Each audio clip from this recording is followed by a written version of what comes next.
My friends, there is a shift in midlife that too few women are prepared for. It comes softly, quietly, harshly, angrily, sometimes in the middle of the day, sometimes in the silence of the night. You have already felt it in your body, your energy, your moods. Things change, but you can't quite put your finger on it. For many women, the big changes are not hot flashes. They are irregular periods. They are periods that are unpredictable. They are mood swings. There's anxiousness. There's palpitations. There is incredible fear. There are a lot of things that start to happen as you shift, as your body shifts and your sleep gets disrupted. And then what happens with sleep? Sleep disruptions mean that emotionally you may not feel like yourself. This is one of the huge pieces of perimenopause. You may fall asleep but wake up early in the hours, restless, unable to return to rest. Or you may lie awake for long periods at night, feeling like you're somehow in some new land, some new body, and your mind might be spinning out of control, or your emotions are not at peace.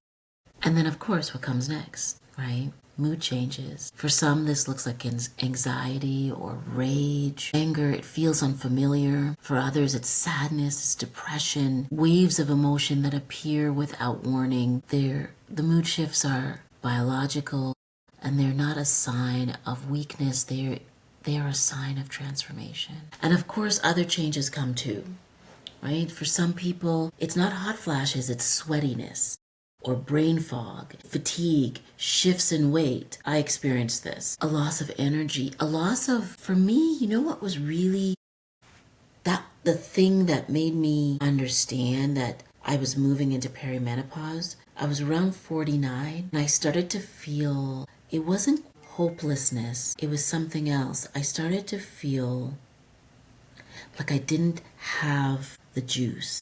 I didn't have the energy I had always had. I didn't have the creativity. Like, I am mad creative. And I have clients who come to me just for ideas because they're awesome at execution, but they're not good at ideas. I was depleted. I didn't have anything. I remember saying to my partner, Joe, I kept saying, I just don't feel like myself. And here's what I want you to understand, that you're not alone, you're not insane, and that telling the truth about how you feel is a part of rewriting the story of your perimenopause.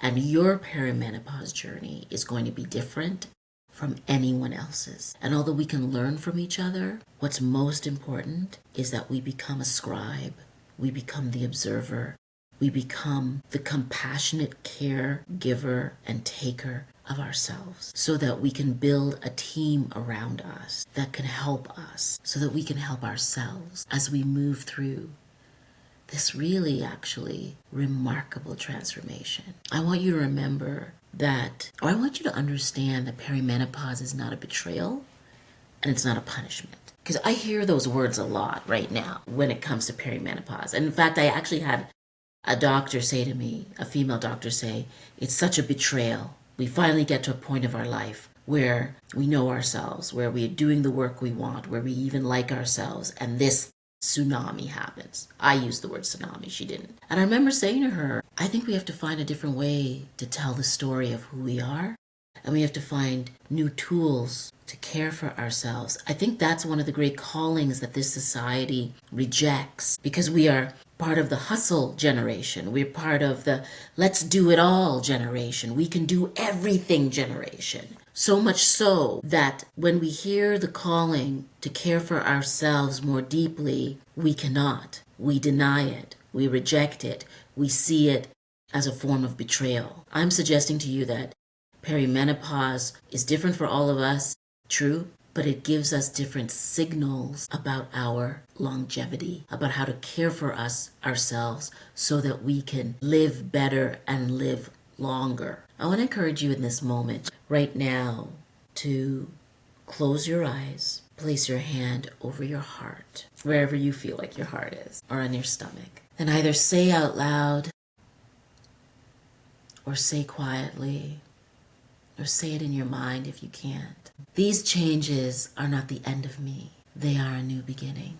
They are a new becoming. I am in process. I'm meeting someone new, and she's marvelous. Absolutely marvelous. And when you can sit with a new thought, a new affirming thought, that in this moment of struggle and pain and chaos for some of us, that the old you is being burnt away, growing away, peeling away, and a new you is being born. And that new you, she's informed by everything that you've lived and you've experienced. And she's not weak and she's not broken, but she is fragile.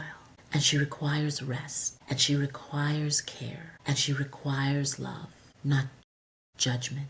And I think this is the first invitation in perimenopause, but most of us miss it because we've never been trained to love ourselves and to see ourselves in a way that isn't about being less of something or needing to be more of something. You see, you're right on time. And this is your biology and your neural pathways and your physiology becoming, making something new of you. And just for tonight, maybe for 24 hours, I want to encourage you to see this moment that you're in, this struggle, as a beginning of a great story. And in this story, you, the protagonist, the hero, the heroine, the champion, the one going through the palpitations and the anxiety and the sweatiness and the brain fog and the sore joints and the hot flashes or warm flashes. You're the one. You're the hero in this story. And she requires love and care. So close your eyes and take a deep breath and maybe open the arms wide and breathe in. And then place your hands on your belly or on your chest or on your breast or on your somewhere on your body, on your heart, around your heart, on your ribs. And exhale and breathe in and exhale. Smile and say this after me. This is my story and it is remarkable. This is my story and it is remarkable. Now try it out. Try on the concept that you're not a problem, that your perimenopause is not a problem, that it is an unfolding story with biological signals that when you pay attention to them, you increase your longevity, your well-being, your mindset, and you are giving birth to an intentional you. Breathe in and breathe out. What do you think about this? Let's talk about it more. Let's support each other. Let's believe in each other. Let's understand the power of transformation. Bye for now.